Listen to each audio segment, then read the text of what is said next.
Morning sir, welcome to our podcast. क्या आप ready हैं हमारे क्वेश्चंस के आंसर्स देने के लिए? बिल्कुल। हर कॉमर्स स्टूडेंट का एक माइंडसेट या फिर एक माइंड होता है कि अकाउंट को इजी कैसे बनाएं और कॉमर्स की फील्ड में कितनी जल्दी ग्रो है, तो करियर के आगे मतलब ये कि करियर में आगे कैसे ग्रो है। तो आज हम इन सब क्वेश्चंस के आंसर देने के लिए गुरुकुल एकेडमी के कॉमर्स एक्सपर्ट्स वाले सर से स्टार्ट करते हैं। तो सर स्टार्ट करें। आपके अकॉर्डिंग बच्चों के लिए कॉमर्स लेना जरूरी है या नहीं? देखिए, जरूरी है या नहीं इसको बोलने से पहले हमको स्टूडेंट्स को ये खुद से सोच लेना चाहिए कि क्या उसको बिजनेस न्यूज़ पढ़ने में मजा आता है, क्या उसको कंपनीज कैसे चलती है, किस टाइप से रन करती है, देश की इकोनॉमी किस हिसाब से चल रही है, गवर्नमेंट टैक्सेस कैसे लगा रही है। अगर इन सब चीजों में इंटरेस्ट है तो उसको ये समझ जाना चाहिए कि उसका कॉमर्स में इंटरेस्ट है। बाकी लेना नहीं लेना वो एक अलग टाइप हो जाता है। Thank you sir. आपकी कोचिंग पर कॉमर्स टीचिंग मेथड दूसरे कोचिंग के कंपैरिजन में कैसे डिफरेंट बनती है? देखिए, दूसरे कोचिंग क्लासेस में या फिर हम ऐसा बोलें कि ट्रेडिशनल कोचिंग क्लासेस में rules of debit and credit रटवा दिए जाते हैं, जबकि हमारा ये फोकस होता है कि उसके पीछे क्या है, वाई। जैसे फॉर एग्जांपल कि असेट्स डेबिट करते हैं तो क्यों करते हैं डेबिट, जब तक स्टूडेंट्स के कॉन्सेप्ट्स ऑफ साउंड जब तक क्लियर नहीं हो जाता तब तक हम उसको समझाते रहते हैं। एंड सेकेंड थिंग ये रहता है कि जैसे फॉर एग्जांपल इकोनॉमिक्स हो गया या बीएस हो गया, उसके एग्जाम्पल्स या उसमें डेटा भले पुराने रहते हैं लेकिन हम अप टू डेट रहते हैं। हम नए आज के इन्फ्लेशन के बारे में बात करेंगे इकोनॉमिक्स के अंदर, या फिर हम नए गवर्नमेंट बजट की तरफ बात करेंगे, ताकि स्टूडेंट्स आने वाले टाइम के लिए ही, एग्जाम्स के लिए ही प्रिपेयर ना हो, वो रियल वर्ल्ड को भी टेकल कर सके।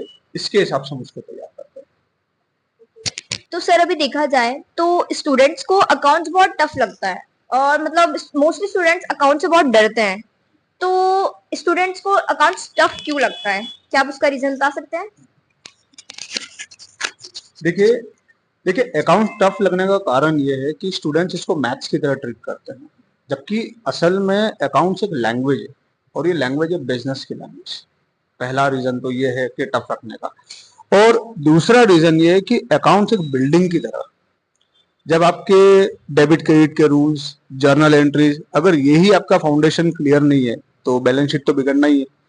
इसके लिए हम क्या करते हैं कि अकाउंट्स में वर्किंग नोट्स पे और सुपर मैथ्स ट्रिक्स लगा करके उसको सिंपल करने का काम करते हैं। और दूसरा, बच्चों को ये सोचना चाहिए कि अकाउंट्स रटने का सब्जेक्ट नहीं है, अकाउंट्स करने का सब्जेक्ट है। देखा जाए तो कॉमर्स स्टूडेंट काफी सिली मिस्टेक्स करते हैं।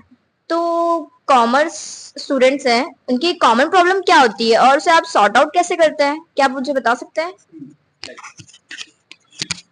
देखो, अक्सर बच्चों से सुनने में आता है जो उनकी प्रॉब्लम रहती है कि सर पेपर बहुत ही लेंथी था, सब आने के बाद में भी हमारा छूट जाता है। तो बेसिकली स्टूडेंट्स यही मिस्टेक करता है कि लंबे लंबे कैलकुलेशंस कर लिए हैं, उसके अंदर फॉर्मेट बनाने में उसका टाइम चला जाता है। तो हम इसके लिए स्टूडेंट्स को पहले से ही तैयार करते हैं। उनके लिए मैथ्स की जो ट्रिक्स होती है, जो शॉर्टकट ट्रिक्स होती है, फिर बाद में वर्किंग नोट्स फर्स्ट की टेक्निक हम यूज करते हैं, ताकि स्टूडेंट्स स्टार्टिंग से ही टेक्निक का यूज करें।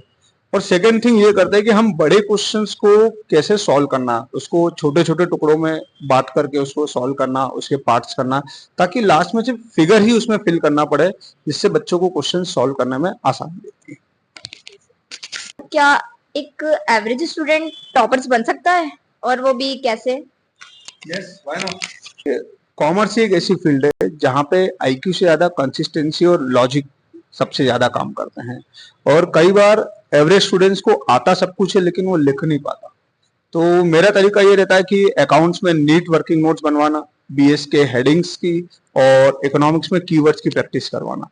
अगर स्टूडेंट्स इसकी प्रैक्टिस करता है तो एग्जाम्स के एग्जामिनर्स के लिए ही वो नंबर देना आसान कर लेता है, जिससे उसके ज्यादा नंबर स्कोर हो सकते हैं।